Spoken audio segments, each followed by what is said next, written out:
الصلاۃ والسلام علیک یا رسول اللہ وعلی آلک و اصحابک یا حبیب اللہ۔ پیارے محترم ناظرین، آج کی اس ویڈیو کے اندر ہم حضور غوث پاک رحمۃ اللہ تعالی علیہ کا شوق علم دین اور آپ کی کرامات کا کچھ ذکر کریں گے۔ اس ویڈیو کو مکمل دیکھیے گا اور اس بیان کو مکمل سنیے گا، انشاءاللہ آپ کو بہت فائدہ حاصل ہوگا۔ سب سے پہلے درود شریف کی فضیلت سماعت کیجئے۔ نبی کریم صلی اللہ تعالیٰ علیہ وآلہ وسلم نے ارشاد فرمایا، میں نے گزشتہ رات عجیب واقعہ دیکھا۔ میں نے اپنے ایک امتی کو دیکھا جو پل صراط پر کبھی گھسٹ کر اور کبھی گھٹنوں کے بل چل رہا تھا۔ اتنے میں وہ درود آیا جو اس نے مجھ پر بھیجا تھا۔ اس نے اسے پل صراط پر کھڑا کر دیا یہاں تک کہ اس نے پل صراط پار کر لیا۔ آپ بھی درود شریف پڑھ لیجئے۔ صلو علی الحبیب صلی اللہ تعالی علی محمد صلی اللہ علیہ وآلہ وسلم۔ 9 ذی الحجہ شریف کو ایک لڑکا اپنے گھر سے باہر نکلا اور کھیت میں ہل چلانے والے ایک بیل کے پیچھے ہو لیا۔ اچانک بیل اس لڑکے کی جانب مڑا اور نام لے کر یوں بولا، اے فلاں، تم کھیل کود کے لیے پیدا نہیں کیے گئے۔ لڑکے نے بیل کو اس طرح بات کرتے سنا تو خوف زدہ ہو گیا۔ فوراً گھر آیا اور گھر کی چھت پر پہنچا تو کیا دیکھتا ہے کہ سینکڑوں میل دور میدان عرفات کا منظر دکھائی دے رہا ہے، جس میں حجاج کرام گھروں سے دور اللہ پاک کی رضا کے حصول کی خاطر جمع تھے۔ اس لڑکے نے یہ دیکھا تو اپنی والدہ کی خدمت میں حاضر ہو کر عرض کیا، میری پیاری امی جان، مجھے اللہ پاک کی رضا کے لیے راہ خدا میں وقف کر دیجئے اور مجھے بغداد شریف جا کر علم دین حاصل کرنے اور اللہ پاک کے نیک بندوں کی خدمت میں حاضر ہو کر ان کا فیضان حاصل کرنے کی اجازت عنایت فرمائیے۔ امی جان نے اس کا سبب پوچھا تو اس لڑکے نے بڑے احترام کے ساتھ سارا واقعہ کہہ سنایا۔ اللہ پاک کی مرضی و رضا پر امی جان نے لبیک کہا اور راہ خدا کے اس ننھے مسافر کے لیے سامان تیار کرنا شروع کر دیا اور 40 دینار یعنی سونے کے سکے اپنے لخت جگر کی قمیض کے اندر سی دیے۔ پھر سفر پر روانہ ہونے سے پہلے اپنے لخت جگر سے وعدہ لیا کہ ہمیشہ اور ہر حال میں سچ بولنا، اور اس کے بعد اپنے بیٹے کو یہ کہتے ہوئے الوداع کہا کہ جاؤ، میں نے تمہیں راہ خدا میں ہمیشہ کے لیے وقف کر دیا۔ اب میں یہ چہرہ قیامت سے پہلے نہ دیکھوں گی۔ اللہ کی یہ نیک بندی جانتی تھی کہ اب میں جیتے جی اپنے بیٹے کو نہیں دیکھ سکوں گی۔ یہ لڑکا ایک چھوٹے سے قافلے کے ساتھ بغداد کی جانب چل پڑا۔ راستے میں ایک واقعہ پیش آیا کہ 60 ڈاکو قافلے کا راستہ روک کر لوٹ مار کرنے لگے۔ انہوں نے کسی کو بھی نہ چھوڑا اور ہر ایک سے اس کا مال و اسباب چھین لیا، مگر اس لڑکے کو کم عمر جانتے ہوئے کسی نے کچھ بھی نہ کہا۔ ایک ڈاکو نے قریب سے گزرتے ہوئے ایسے ہی پوچھا، کیا تمہارے پاس بھی کچھ ہے؟ لڑکے نے بغیر ڈرے جواب دیا، ہاں، میرے پاس 40 دینار یعنی 40 سونے کے سکے ہیں۔ ڈاکو نے سمجھا کہ یہ ہم سے مذاق کر رہا ہے اور آگے چلا گیا۔ اس لڑکے سے کسی اور ڈاکو نے بھی پوچھا تو اسے بھی یہی جواب دیا کہ اس کے پاس 40 سونے کے سکے ہیں۔ جب یہ دونوں ڈاکو اپنے سردار کے پاس گئے تو اسے بتایا کہ ہم نے قافلے میں ایک ایسا جرت مند لڑکا دیکھا جو اس حالت میں بھی ہم سے نہیں ڈرتا اور ہم سے مذاق کرتا ہے۔ سردار نے کہا، کیا مذاق کرتا ہے؟ اس کو بلا کر لاؤ۔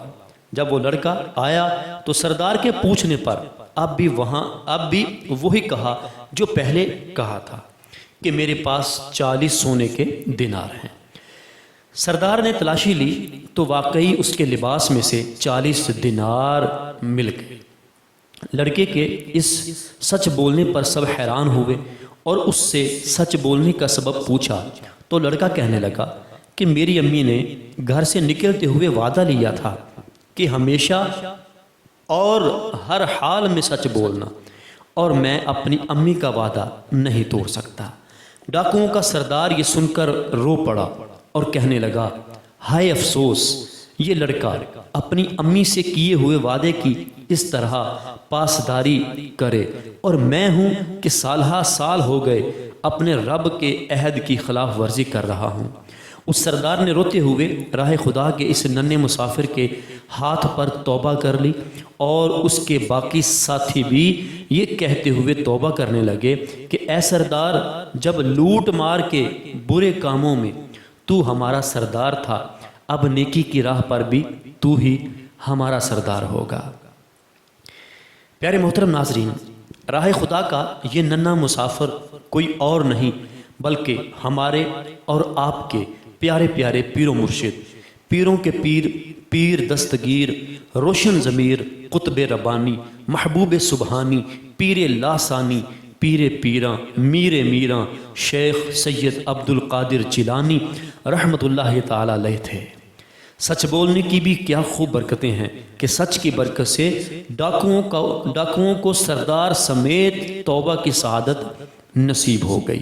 ہر مسلمان کو چاہیے کہ وہ اپنے دینی و دنیوی تمام معاملات میں سچ بولے۔ سچ بولنا نجات دلانے اور جنت میں لے جانے والا کام ہے۔ سچائی پر 3 فرامین مصطفیٰ صلی اللہ علیہ وآلہ وسلم سماعت کیجئے۔ آپ صلی اللہ علیہ وآلہ وسلم نے ارشاد فرمایا کہ سچائی کو اپنے اوپر لازم کر لو، کیونکہ یہ نیکی کے ساتھ ہے اور یہ دونوں جنت میں لے جانے والے ہیں، اور جھوٹ سے بچتے رہو، کیونکہ یہ گناہ کے ساتھ ہے اور یہ دونوں جہنم میں لے جانے والے ہیں۔ پھر آپ نے ارشاد فرمایا کہ بندہ جب سچ بولتا ہے تو نیکی کرتا ہے، اور جب نیکی کرتا ہے تو محفوظ ہو جاتا ہے، اور جب محفوظ ہو جاتا ہے تو جنت میں داخل ہو جاتا ہے۔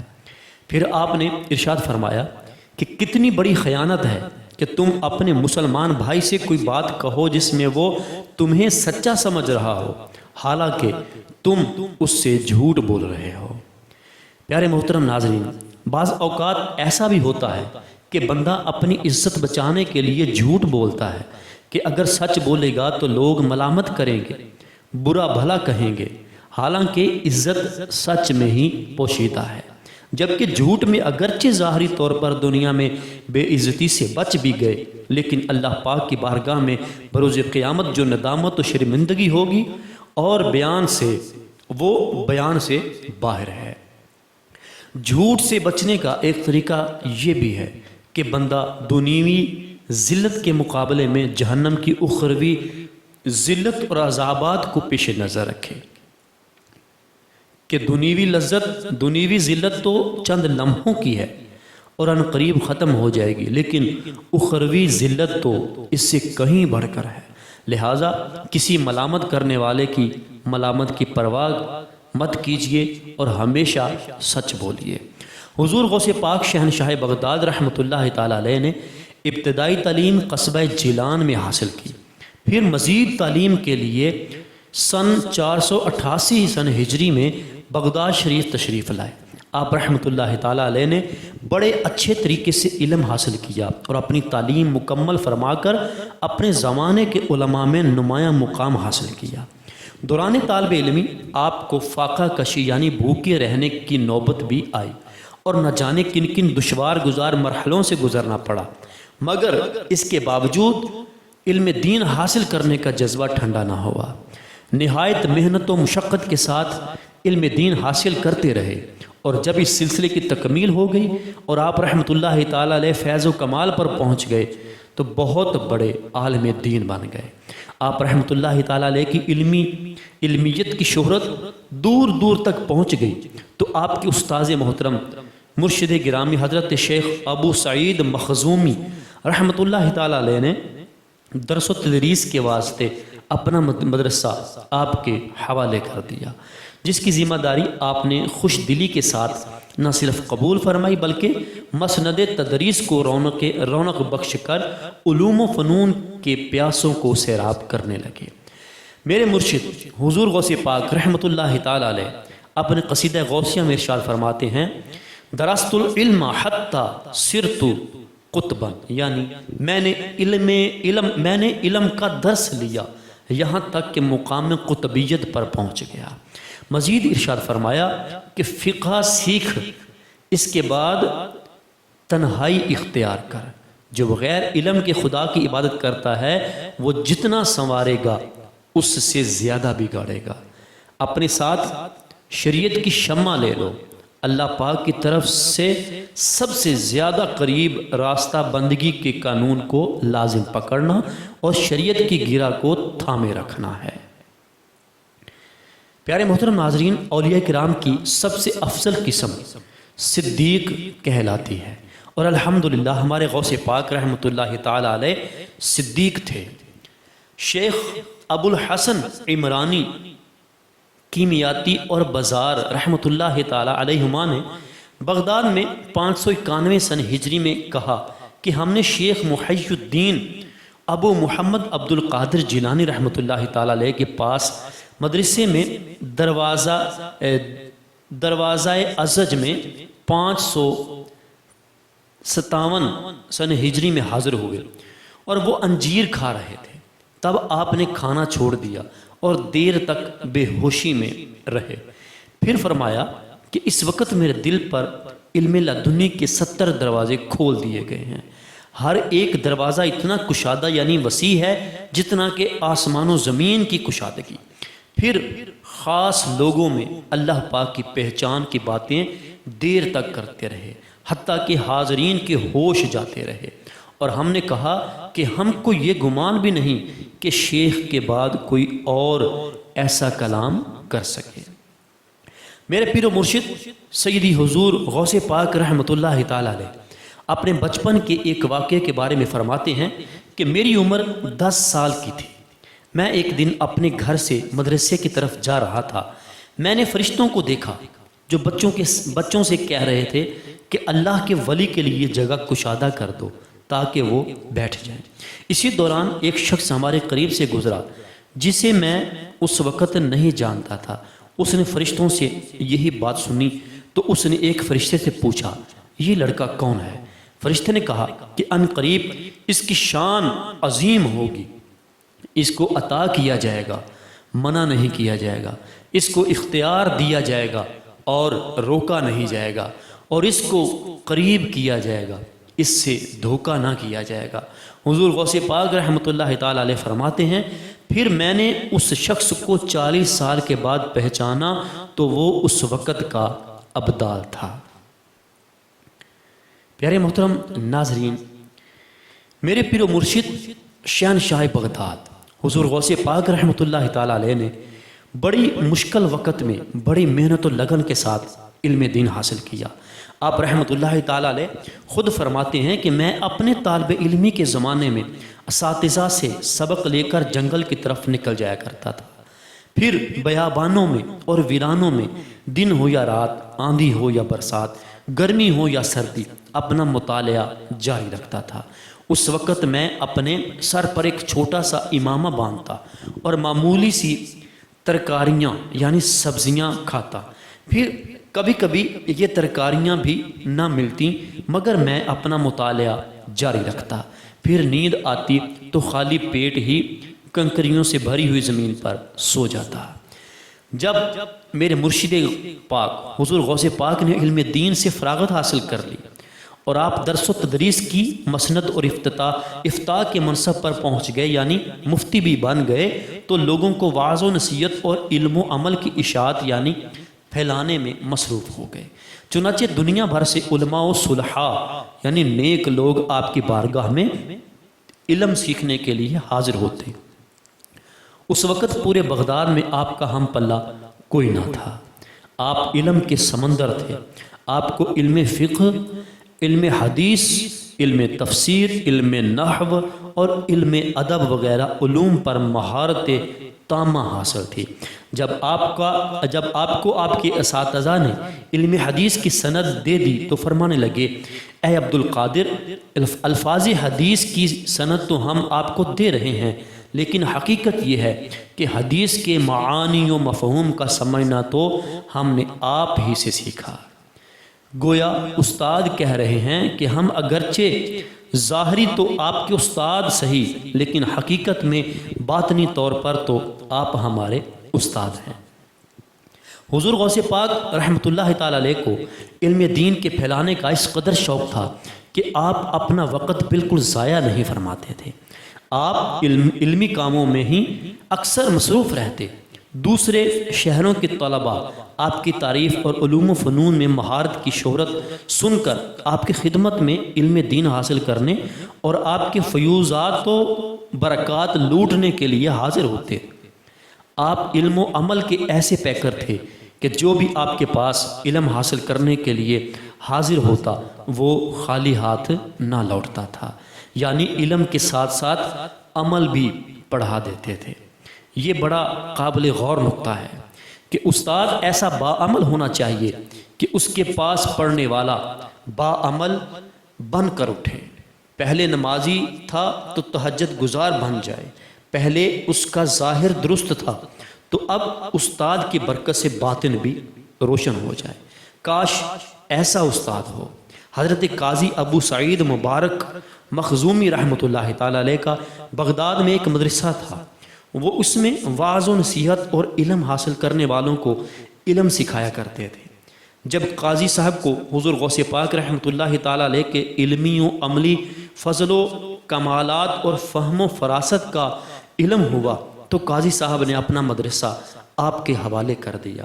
پھر لوگوں کی کثیر تعداد آپ رحمۃ اللہ تعالی علیہ کی بارگاہ میں علم دین حاصل کرنے کے لیے حاضر ہونے لگی۔ ایک دن کسی قاری صاحب نے غوث پاک رحمۃ اللہ تعالی علیہ کی مجلس شریف میں قرآن کریم کی ایک آیت تلاوت کی تو آپ نے اس آیت کی تفسیر میں پہلے ایک معنی، پھر دو، اس کے بعد تین، یہاں تک کہ حاضرین کے علم کے مطابق 11ویں والے غوث پاک نے 11 معنی بیان فرما دیے اور پھر دیگر وجوہات بیان فرمائی جن کی تعداد 40 تھی، اور ہر وجہ کی تائید میں علمی دلائل بیان فرمائی اور ہر معنی کے ساتھ سند بھی بیان فرمائی۔ آپ کے علمی دلائل کی تفصیل سے سب حیران و دنگ رہ گئے۔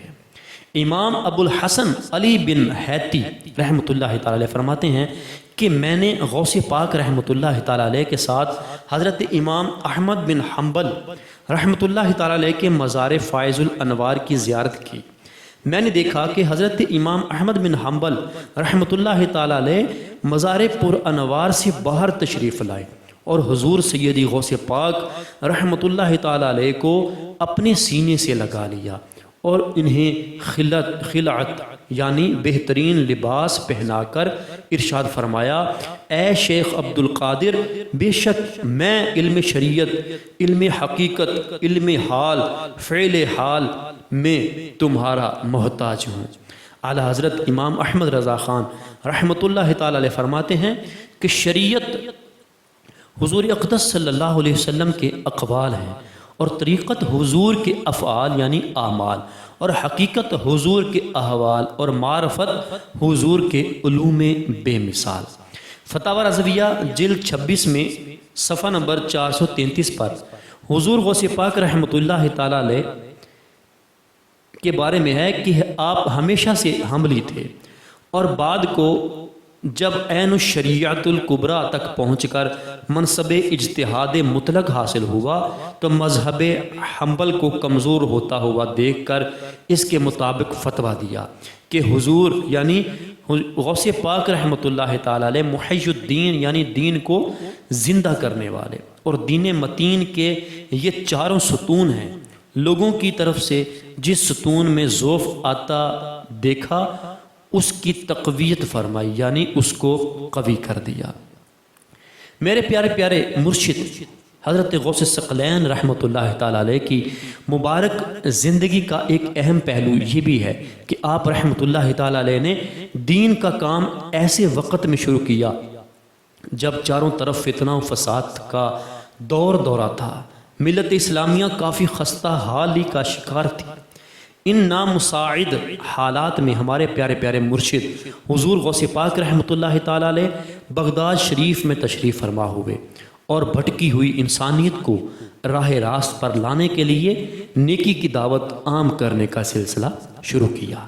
سرکار غوث اعظم رحمۃ اللہ تعالیٰ علیہ علم و عمل کے پیکر اور زبردست حسن اخلاق کے مالک تھے۔ آپ طلباء کرام پر انتہائی شفقت فرماتے، ان کی چھوٹی چھوٹی ضروریات کا بھی خیال رکھتے۔ امام ابن قدامہ حنبلی رحمۃ اللہ تعالیٰ علیہ کی بارگاہ میں حضرت غوث الاعظم کے بارے میں سوال کیا گیا تو آپ نے جواب دیا کہ ہم نے آپ رحمۃ اللہ تعالیٰ علیہ کی عمر کا آخری حصہ پایا اور حضور غوث پاک کے مدرسے میں قیام کیا۔ ہمارا اس طرح خیال رکھا جاتا کہ کبھی تو غوث اعظم رحمۃ اللہ تعالیٰ علیہ اپنے شہزادے حضرت یحییٰ رحمۃ اللہ علیہ کو ہماری جانب بھیجتے اور ہمارے لیے چراغ جلاتے، اور آپ رحمۃ اللہ تعالیٰ علیہ ہمارے لیے اپنے گھر سے کھانا بھیجا کرتے۔ میرے مرشد حضور غوث پاک غوث اعظم دستگیر رحمۃ اللہ تعالیٰ علیہ کا دینی طلباء پر شفقت کا ایک پہلو یہ بھی تھا کہ آپ ان کی کمزوریوں کو نظر انداز فرما دیا کرتے تھے۔ یہ ہمارے اساتذہ کرام کے لیے بڑی بہترین مثال اور لائق تقلید واقعہ ہے کہ حضرت شیخ احمد بن مبارک رحمۃ اللہ تعالیٰ علیہ فرماتے ہیں کہ آپ رحمۃ اللہ تعالیٰ علیہ کے پاس ایک عجمی یعنی غیر عربی طالب علم تھا۔ وہ نہایت ہی کند ذہن تھا، بہت ہی مشکل سے کوئی چیز اس کے پلے پڑتی۔ ایک دفعہ وہ طالب علم آپ کی خدمت میں سبق پڑھ رہا تھا کہ ابن سمحل نامی ایک شخص حضور غوث پاک رحمۃ اللہ تعالیٰ علیہ کی زیارت کے لیے حاضر ہوا۔ جب اس نے اس طالب علم کی کند ذہنی اور آپ کے محبوب سبحانی اس کے کند ذہنی پر صبر و تحمل دیکھا تو اسے بہت تعجب ہوا۔